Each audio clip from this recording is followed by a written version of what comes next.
যে ঈদে এই রমজানের পরে যে শাওয়াল মাস, এই শাওয়াল মাসে ঈদের দিনে রোজা রাখা হারাম।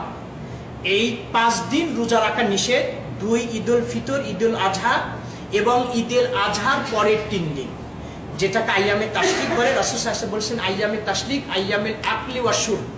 ঈদ কুরবানির ঈদের পরের 3 দিন তোমরা খাও বেশি করে, এটা খাওয়ার জন্য। সুতরাং বছরে 5 দিন রোজা রাখা নিষেধ। এক হচ্ছে 2 ঈদের দিন এবং কুরবানি ঈদের পরের 3 দিন।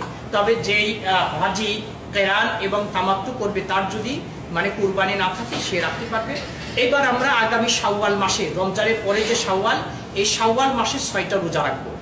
যদি শাওয়াল মাসে 6টা রোজা রাখতে পারি তাহলে 1 বছরের রোজা রাখার নেকি আল্লাহ দান করবে।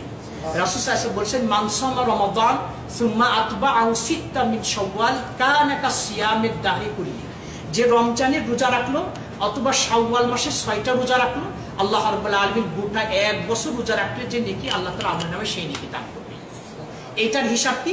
রাসূল বলছেন আল্লাহ বলছেন মান জাআ বিল হাসানাতি ফালাহু আশরু আমসালিহা।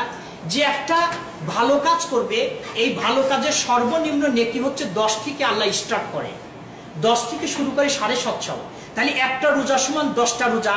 তাহলে 1 মাস রোজা সমান 10 মাস, 3টা রোজা সমান 1 মাস, 6টা রোজা সমান 2 মাস, 10 রোজা সমান 30 রোজা সমান 10 মাস। এবার বছর পূর্ণ হতে 2 মাস লাগে।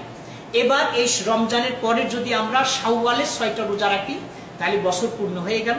এইভাবে রাসূল সাল্লাল্লাহু আলাইহি ওয়াসাল্লাম বলছে যে ব্যক্তি রমজানের রোজা রাখলো, এবার রমজানের পরে শাওয়ালে যদি 6টা রোজা রাখে তাহলে পরে গোটা 1 বছর রোজা রাখলে যে নাকি আল্লাহ তার আমার নামে সেই নাকি দান করবেন।